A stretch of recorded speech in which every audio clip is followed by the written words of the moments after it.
நேயர்கள் அனைவருக்கும் வணக்கம். வெண்முரசு நேர்கோலம் அத்தியாயம் 69.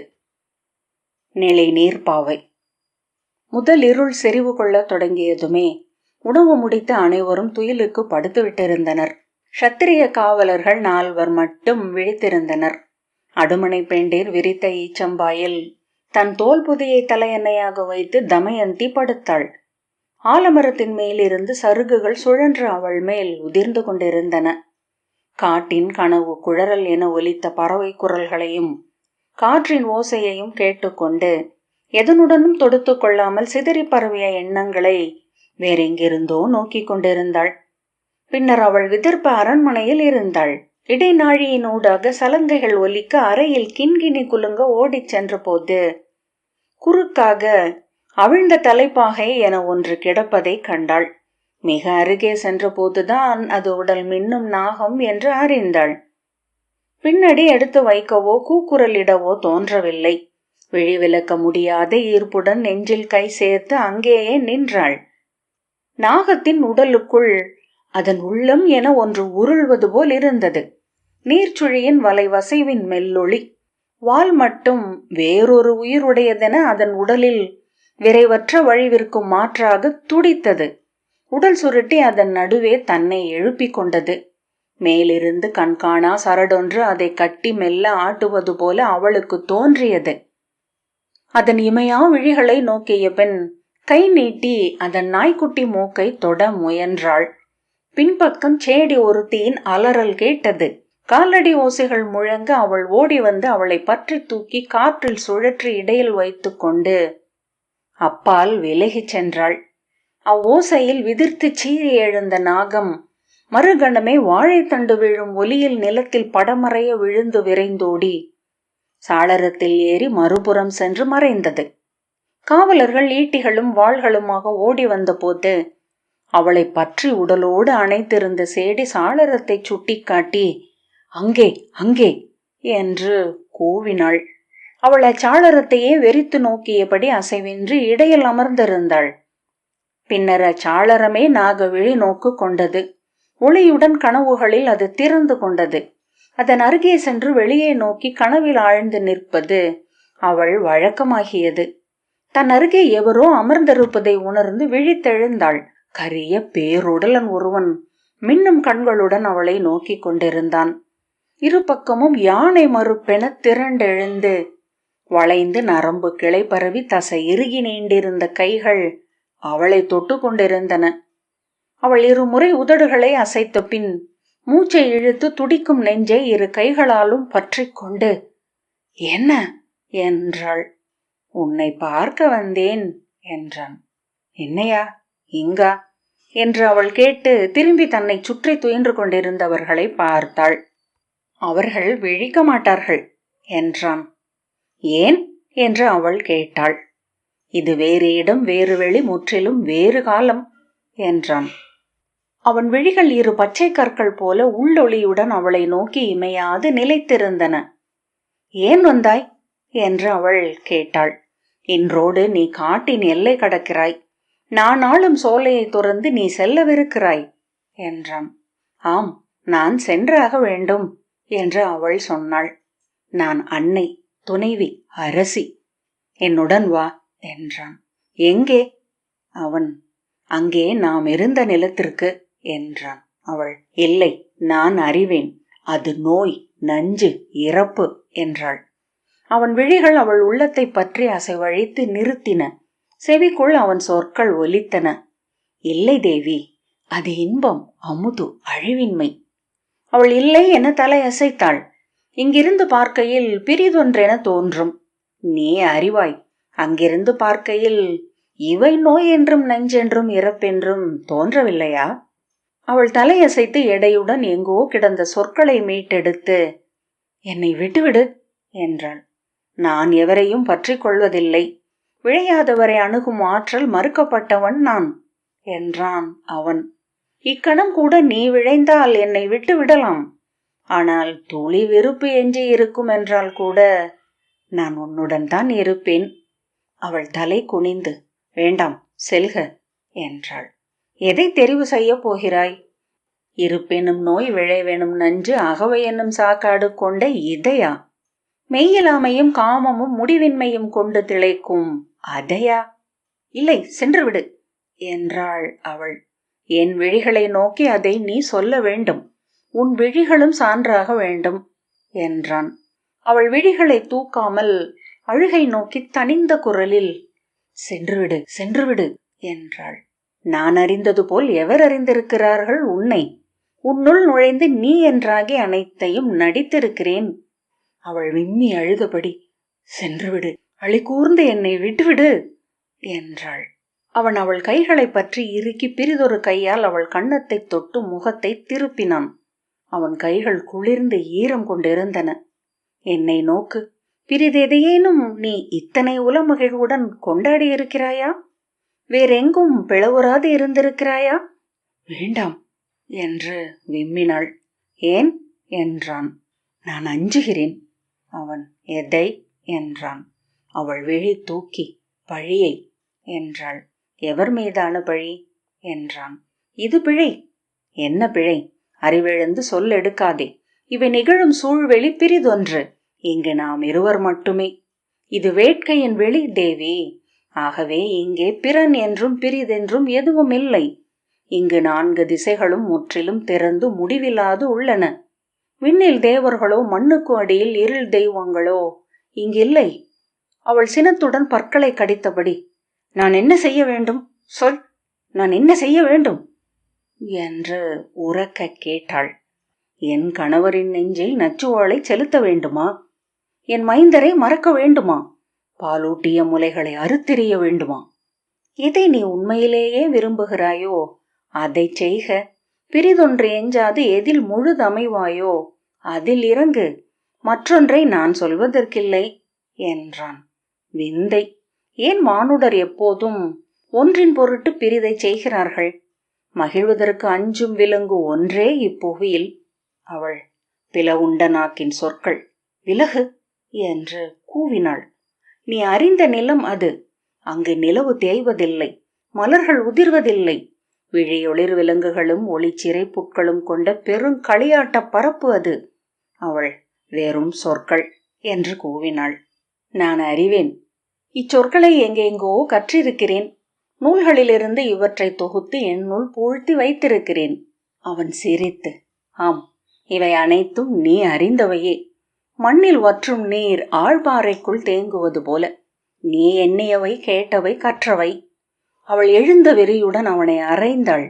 பூனைக்கை என அவன் தோள்களிலும் நெஞ்சிலும் அவள் நகங்கள் கோடி இழுத்தன. சென்றுவிடு, சென்றுவிடு என்று அவள் கூச்சலிட்டாள். இவ்வினாவுக்கு மட்டும் மறுமொழி சொல். ஏன் மானுடர் விடுதலையை கனவு கண்டபடி தலைகளை பூட்டிக் கொள்கிறார்கள்? அவன் சொற்களை கேட்காதிருக்கும் பொருட்டு தலையை விசையுடன் ஆட்டியபடி சென்றுவிடு, செல், சென்றுவிடு என அவள் கூவியபடியே இருந்தாள். இரு, பொறு என அவன் அவள் கைகளை பற்ற அவனை பிடித்து தள்ள முயன்றாள். மண்ணில் நிலைத்த பாறை போல் இருந்தது. தசைகள் கரிய இரும்பென இறுகிய அவன் கைகள் நீண்டு வந்து அவள் இடையை வளைத்தன. வேண்டாம் என்று அவள் கூவினாள். குரல் தழைய வேண்டாம் என்றாள். உள்ளம் சொல்ல வேண்டும் அவ்வாறு என்றபடி அவன் அவளை தன்னுடன் சேர்த்து கொண்டான்.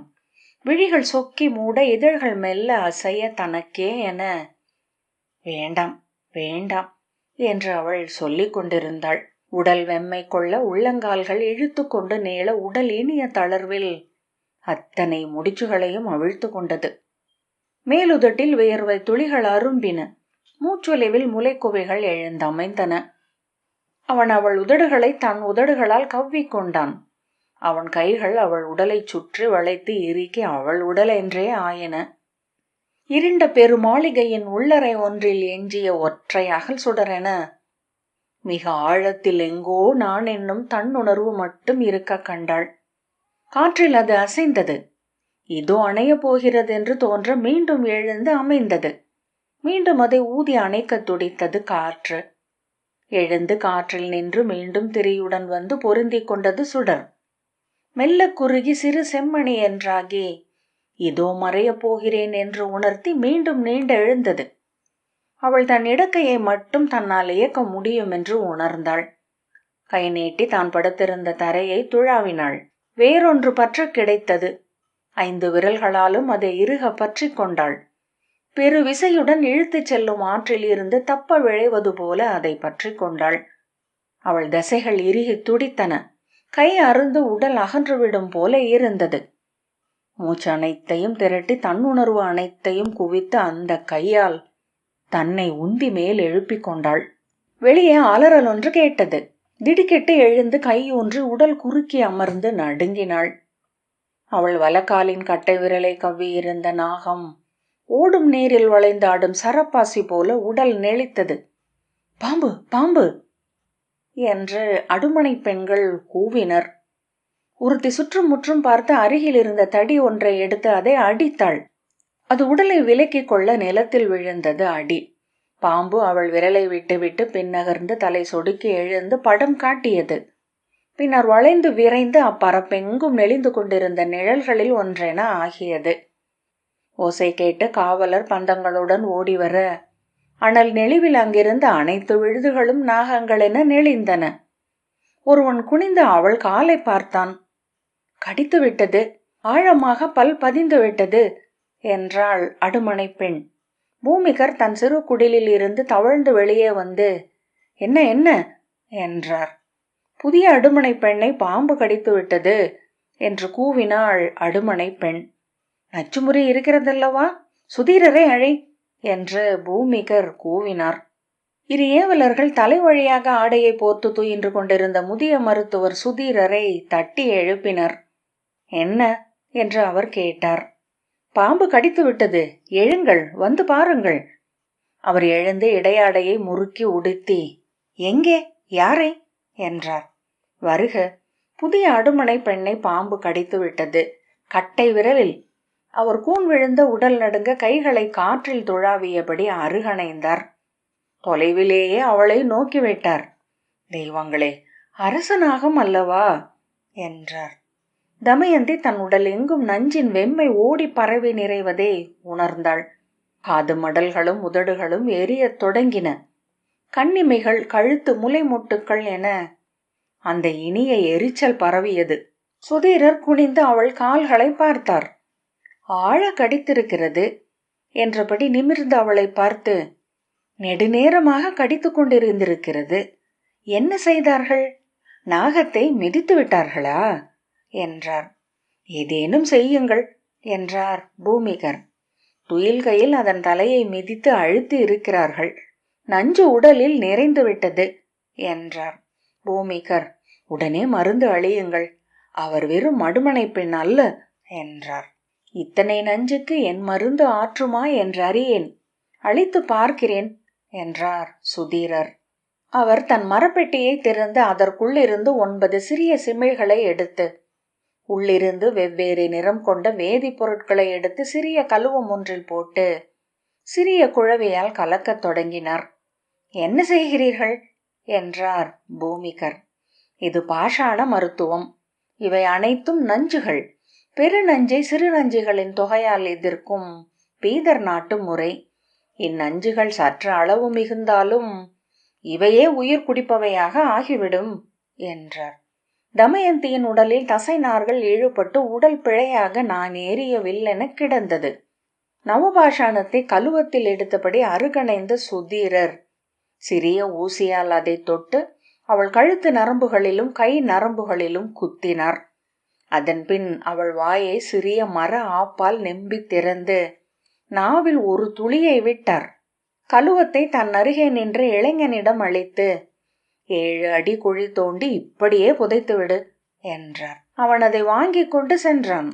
பூமிகரிடம், எனக்கு பெரிய நம்பிக்கை இல்லை, பார்ப்போம் என்றார் சுதீரர். அன்று இரவு முழுக்க வணிகர் குழுவில் எவரும் துயிலவில்லை. அரை நாழிகைக்கு பின் சுதீரர் தமயந்தியின் கைகளிலும் கால்களிலும் நீல நரம்புகளில் 5 இடங்களில் கிழித்து குருதியை வெளியே பெருகச் செய்தார். அவள் உள்ளங்கையை போழ்ந்து குருதி எழுந்த காயத்தில் மேலும் சில மருந்துகளை வைத்து சேர்த்து கட்டினார். அவ்வப்போது வலிப்பு கொண்டு அதிர்ந்து பின் ஓய்ந்தது அன்றே அவள் உடலில் எந்த மாற்றமும் நிகழவில்லை. இமைகளை விரலால் திறந்து நோக்கிய போது கருவிழிகள் உள்ளே மறைந்திருக்க கண்டார். கண் பரப்பு குருதி புண் போல் சிவந்திருந்தது. எவரும் படுக்க துணியவில்லை. அந்த நாகம் எங்காவது பதுங்கி இருக்கக்கூடும் என்றார் பூமிகர். காவலர்கள் பந்தங்களுடன் அனைத்து வேர் மடிப்புகளிலும் கிளை பொந்துகளிலும் நோக்கினர். இலை பறித்து புகையிட்டு தரையெங்கும் பரப்பினர். பூமிகர் மருத்துவரிடம், கடந்து விட்டார்களா என்றார். இறப்பென்றால் எப்போதோ நிகழ்ந்திருக்கும். உடல் போரிடுகிறதென்பதனால் இன்னும் நம்பிக்கை இருக்கிறது என்று அவர் சொன்னார். அச்சமும் பரபரப்பும் அவர்களை நெடுநேரம் அமர விடவில்லை. பின்னர் அதனாலேயே களைத்து ஆங்காங்கே குழு சேர்ந்து அமர்ந்தனர். சொல்லில்லாமல் விழி விரிய அமர்ந்திருந்தனர். பூமிகர் உடல் அதிர்ந்து இழுபட்டு கொண்டிருந்த தமயந்தியை நோக்கியபடி, விழிப்பதென்றாலும் இதற்குள் நடந்திருக்க வேண்டுமே என்றார். ஆம், அதை எண்ணித்தான் நானும் அஞ்சிக் கொண்டிருக்கிறேன். அவர்கள் முழுக்க நலமடைவதற்கு வாய்ப்பில்லை என்றார் சுதீரர் பெருமூச்சுடன். நற்செய்தியை வந்து சொல்லுங்கள் மருத்துவரே என்ற பின் மீண்டும் உதறி கட்டப்பட்ட தன் சிறு குடிலுக்குள் நுழைந்து தோல் படுக்கையில் படுத்து கொண்டார் பூமிகர். அவள் பிழைக்க மாட்டாள் என்ற எண்ணம் ஒவ்வொருவரிலும் உருவாகியது. சொல்லப்படாமலேயே அது பகிரப்பட்டது. எதிர்பார்க்க ஏதுமில்லை என்பது அத்தருணத்தின் பதற்றத்தை முடிவுக்கு கொண்டு வந்தது.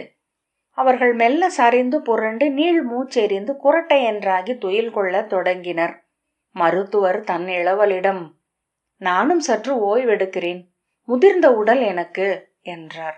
சிறு சம்புடத்தை நீட்டி, ஒவ்வொரு முறையும் இவ்வலிப்பு வந்தவுடன் இம்மருந்தை அவர்கள் நாவுக்குள் விடு, பார்ப்போம் என்றார். அவன் தலையசைத்து மருந்தை வாங்கி கொண்டான். அருகிலேயே தழைப்படுக்கை அமைத்து அதில் தன் கூன் உடலை நீட்டி அலுப்போசையுடன் படுத்து கொண்டார் சுதீரர். காலையில் கருங்குரங்கொன்றின் ஓலம் கேட்டு பூமிகர் தான் முதலில் விழித்து கொண்டார். சில கணங்களுக்கு பின் முந்தைய இரவின் நிகழ்வுகள் அனைத்தும் நெஞ்சில் எழ குடில் விட்டு வெளிவந்து எழுந்து நின்றார். தொலைவில் நான் ஏற்றிய விற்களுடன் 4 காவலர்கள் நின்றிருந்தனர். அவர்களில் ஒருவன் அவரை பார்த்து தலை வணங்கினான். விடி வெளிச்சம் நன்கு எழுந்து மண் வெளுத்திருந்தது. அவர் தன்னை சுற்றி துயின்று கொண்டிருந்த ஏவலர்களையும் அடுமனை பெண்களையும் பார்த்தபடி நடந்து தமயந்தி கிடந்த இடத்திற்கு வந்தார். அங்கெங்கும் தமயந்தியை காணவில்லை என்பதை உணர்ந்து எங்கு சென்றிருப்பாள் என்று புதர் பரப்பை பார்த்தார். பின்னர் குனிந்து துயின்று கொண்டிருந்த மருத்துவரை காலை தட்டி அழைத்தார். சுதீரர் எழுந்து வாயை துடைத்த பின், பூமிகரே என்றார். நாகம் என் கனவில் வந்தது, புன்னகைத்தது. அவர்கள் பிழைத்துக் கொள்வார்கள். பூமிகர், அவர்கள் எங்கே என்றார். சுதீரர் ஆடையை நன்கு கட்டியபடி எழுந்து, யார் என்றார். பாம்பு தீண்டிய அடுமனை பெண் இங்குதானே இருந்தார் என்றார் பூமிகர். சுதீரர் 4 பக்கமும் நோக்கிய பின், எழுந்து சென்று விட்டார்களா என்று தனக்குத்தானே கேட்டபடி தலையை வருடினார். துயின்று கொண்டிருந்த அடுமனை பெண் ஒருத்தியை தட்டி எழுப்பி, நாகம் தீண்டியவள் எங்கே என்றார். அதற்குள் அமர்ந்தபடியே துயின்ற அவர் இளவல் எழுந்து, இங்குதானே இருந்தார்கள், சற்று முன்பு கூட என்று சொல்லி திரும்பினான். கணமே உறக்க அலறியபடி எழுந்து விட்டான். என்னடா மூடா என்றார் பூமிகர். இதோ இதோ என அவன் கை நீட்டி கூச்சலிட்டான். அக்கணத்தில் அனைத்தும் புரிய பூமிகரும் வியப்பொலி எழுப்பினார். தமயந்தி இலைப்படுக்கையில் முற்றிலும் பிரிதொருத்தியாகி படுத்திருந்தாள். அவள் உடற்தசைகள் பலவாறாக இழுத்து இறுகி நிற்க, கைகளும் கால்களும் கோணலாகி நின்றிருந்தன. கைவிரல்கள் ஒன்றுடன் ஒன்று ஏறி முருகியிருந்தன. முகம் வலப்பக்கமாக இழுபட்டு கோணல் கொண்டிருந்தது. அது உடல் முழுக்க இருந்த கோணலின் விளைவு என தெரிந்தது. கண்களும் மூக்கும் வாயும் வலப்பக்கமாக இழுபட்டு உருமாறியிருந்தன. தோல் பல்லாண்டு முதுமை கொண்டது போல் ஒளி இழந்து சுருக்கங்கள் அடர்ந்திருந்தது. முற்றிலும் மாறிவிட்டார்கள் என்றார் பூமிகர். மானுட முகத்தோற்றம் என்பதே வலப்பக்கமும் இடப்பக்கமும் கொள்ளும் பொருத்தம்தான். அது மாறினால் அனைத்தும் மாறிவிடும் என்றார் சுதீரர். அவள் கைப்பற்றி நாடியை நோக்கிய பின், குதிரை நடை, இறப்பு அகன்றுவிட்டது என்பது உறுதி என்றார். மறுநாளே தமயந்தி எழுந்து விட்டாள். ஒற்றை காளை வண்டியில் சென்று கொண்டிருக்கையில் அவள் நினைவு மீண்டாள். முனகலோசை கேட்ட அருகணைந்த அடுமனை பெண்களிடம் முதுமகளின் தளர்குரலில் என்ன ஆயிற்று என்றாள். நாகம் பற்றியது, நச்சு ஏறி நோயில் இருந்தீர்கள், இப்போது மீண்டு விட்டீர்கள் என்றாள் சலபை. அவள் எழுந்தமர்ந்து நான் முன்னரும் நஞ்சு பீடிப்பு கொண்டிருந்தேனே என்றாள். அவள் அருகே வந்து சுதீரர் ஆம், அதனால்தான் இந்த நச்சு பீடிப்பிலிருந்து தப்பினீர்கள். அது நட்பு நஞ்சு, இது பகை நஞ்சு என்றார். அவள் விழிகளை நோக்கி எதிர்பார்த்து கொண்டிருந்தனர் அவர்கள். அவள் என் குரல் ஏன் இப்படி இருக்கிறது என்றாள். அவர்கள் விழிகளில் வந்த மாறுபாட்டை அறிந்ததும் தன் கைகளை நோக்கி என்ன என்றாள். சுதீரர் தேவி, நாக நஞ்சால் நீங்கள் உருமாறு கொண்டு விட்டீர்கள் என்றார். உருமாறு என்றால் என்றாள் தமயந்தி. பிறர் அறிய முடியாதபடி. அவள் திகைப்புடன் சில கணங்கள் நோக்கிவிட்டு அருகிருந்த தாளம் ஒன்றை எடுத்து தன் முகத்தை நோக்கினாள். அவள் தலை நடுங்கியது. நீள் மூச்சுக்கள் எழுந்தமைந்தன. பின்னர் தலை அசைத்து நன்று என்றாள். நாளடைவில் என தொடங்கிய சுதீரரிடம் இப்போதைக்கு இது நன்று மருத்துவரே, நான் என் உடலுக்குள் ஒளிந்து கொண்டதை போல் உணர்கிறேன் என்றாள் தமயந்தி. சுதீரர் தலை வணங்கினார். அவள் அத்தனை எளிதாக அதை ஏற்றுக்கொண்டது அடுமனை பெண்களுக்கு உகக்கவில்லை. சலபை உங்கள் அழகிய முகம் என்று தொடங்க, ஆம், அதைத்தான் இன்று வரை சுமந்து கொண்டிருந்தேன். இனி நோக்குகள் என்னை சூழாது. இந்த விடுதலையை நான் எப்போதும் கனவு கண்டிருந்தேன் என்றாள். மறுநாள் அவள் உடலின் நோய் முற்றிலும் அகன்றது. எழுந்து அடுமனை பணிகளில் ஈடுபடலானாள். அங்கிருந்த அனைவரும் அவளை நன்கு அறிந்திருந்த போதிலும் கூட அவள் உடல் மீண்டும் மீண்டும் அவர்கள் விழிமுன் தோன்றி தானே அவள் என நிறுவிக்கொண்டது. சலபையும் பிற அடுமனை பெண்களும் அவளை அதட்டி வேலை வாங்கினர். பூமிகர் ஏவலரிடம் என அவளிடம் எரிச்சல் காட்டினார். அவள் ஓரிரு நாட்களே உடலுக்குள் பொருந்தாமல் பிரிதென்றிருந்தாள். பின்னர் அவள் அகம் உடலை கற்றுக்கொள்ள தொடங்கியது. சிற்றடி வைத்து குனிந்து நடப்பதும், நிற்கும்போது இடையில் கை வைத்து அலுப்பொலி எழுப்புவதும், அமர்ந்ததும் கால் நீட்டி நீவிக்கொள்வதும் தானே என அவள் அகம் ஆகியது. உடலறிந்த எல்லைகளும் உடலை நோக்கிய விழிகளும் அவளை முழுமையாக வரையறுத்தன. 70 நாட்களில் அவள் முற்றிலும் முதுமகள் என்றானாள். எங்கோ கடந்த இளமை என அவள் அதை உணர்ந்தாள். அவள் இளமையுடன் இருந்ததை பார்த்தவர்களே கூட அதை முற்றிலும் மறந்தனர். வணிக குழுவில் இடைவெளி இல்லாத பணிகள் இருந்தன. அமையுமிடம் சென்றதுமே அடுமனை பணி தொடங்கி அடுகலங்களை எடுத்து அடுக்குவது வரை நீடித்தது. விட்டு வரும் இடத்துடன் அந்நாளையும் உதறிவிட்டு முன் சென்றமையால் காலம் என்பது அந்நாள் மட்டுமே என நிகழ்ந்தது. விழிநோக்கு மங்கலானமையால் வண்ணங்களை அவள் இழந்தாள். செவி கூர் மழுங்க ஓசைகளும் பொருளற்றதாயின. நினைவுகள் இணையாமையால் மனங்கள் வெறும் மூக்கறிவுகளாகவே வந்து சேர்ந்தன. உடலென அவள் உணர்ந்தது களைப்பையும் வலியையும் மட்டுமே. காமம் என்று ஒன்றை அவ்வுடல் அறிந்திருந்தது. உள்ளம் ஓயாது அலைந்திருந்தது என்பதே எப்போதேனும் வாழ்வீச்சென அவளை போழ்ந்து அதிரச் செய்து மறையும் கூறிய குறுங்கனவுகள் வழியாகவே அவளுக்கு தெரிந்தது. எஞ்சி இருந்தது புலன் சுவை மட்டுமே என்பதனால் அவள் எப்போதும் நாவில் வாழ்ந்தாள். அனைத்து சுவைகளும் அவளை கிளறச் செய்தன. சுட்ட ஊன், எஞ்சிய அன்னம், ஆரிய அப்பம், காய்கள், கிழங்குகள். ஒன்றுமில்லை என்றால் புளிக்காயையும் உப்பையும் சேர்த்து வாயிலிட்டு எச்சிலுடன் மென்றாள். பருப்பையும் அரிசியையும் மடியில் கட்டி வைத்து வாயிலிட்டு குதப்பிக்கொண்டே இருந்தாள். அடுமனை பெண்டிர் விலக்கி அதட்டினால் அவர்களை நோக்கி மூக்கு வளைந்த சுருங்கிய முகம் இழுபட புன்னகைத்தாள். எந்த வசைக்கும் அவள் கூசவில்லை. எதையும் சிறுமை என்று எண்ணவில்லை. முதலில் அவளை விலக்கி அதட்டியவர்கள் பின்னர் சிறு குழவி என்று அவளை நடத்தலாயினர். அவளுடைய துடிக்கும் நாவே அவளை குழந்தையாக்கியது. அடுக்களங்களை கழுவும் போது விளிம்பு வட்டத்தில் படிந்திருந்தவற்றை சுரண்டி அவள் வாயிலிடுவதைக் கண்டு என்ன அது, என்ன, துப்பு துப்பு அதை என்று சலபை கூவினாள். ஓடி வந்து கையை ஓங்கி துப்பு துப்பச் சொன்னேன் என்றாள். அவள் துப்பிவிட்டு தலை குனிந்து நின்றாள். எது கிடைத்தாலும் வாயில் போடு, நோயுற்றால் எவர் பார்ப்பது என்றாள் சலஃபை. ஆனால் அன்று படுக்கும்போது அவள் கையால் மென்மண்ணை அள்ளி ஊதி வாயிலிடுவதைக் கண்டு தலையில் அடித்து கொண்டாள். அப்பால் நின்ற சுதீரர் சிரித்தபடி, வாய் வெறுமை முதுமைக்குரிய இயல்பு, பாக்கு பழகச் சொல் என்றார். வெற்றிலை சுருக்கை அவளிடம் அளித்து, இதோ இதை வைத்துக்கொள், இனி இதை வாயிலிடு என்றாள். அவள் பாக்கை எடுத்து வாயிலிட்டு ஊற வைத்து அதன் துவர்ப்பை உணர்ந்து முகம் சுருங்கி விழி மூடினாள். பின்னர் எப்போதும் அவள் வாயில் பாக்கு இருந்தது. சற்று இடைநேரம் அமையும் போதெல்லாம் ஓரமாகச் சென்றமர்ந்து பாக்கை வாயிலிட்டு கண்மூடி அரை துயில் கொள்ளலானாள். அசை போடும்போது அனைவரும் விலங்குகளே என்றார் சுதீரர். அவர்கள் செய்தி நாட்டு எல்லையில் வணிக விடுதி ஒன்றில் தங்கியிருந்தனர். தாழ்ந்த கூரையிட்ட கொட்டகையில் பெண்களுக்கான மூலையில் தரையில் இட்ட பாயில் அமர்ந்து அவள் பாக்கு புதியை அவிழ்த்த போது அப்பால் ஒரு சூதர் நிஷித நாட்டு நளனும் தமயந்தியும் கலியின் சினத்தால் அழிந்த கதையை சொல்லிக் கொண்டிருந்தார். தமயந்தியை காமுற்றான் கலி. அவளை கொள்ள நளனை வெல்ல வேண்டும் என்று அவன் உணர்ந்தான். தக்கம் நோக்கி நிழலென நளனுக்கு பின்னால் சென்று கொண்டிருந்தான். எப்போதும் அரசனுடன் இரு நிழல் இருந்ததை எவரும் நோக்கவில்லை.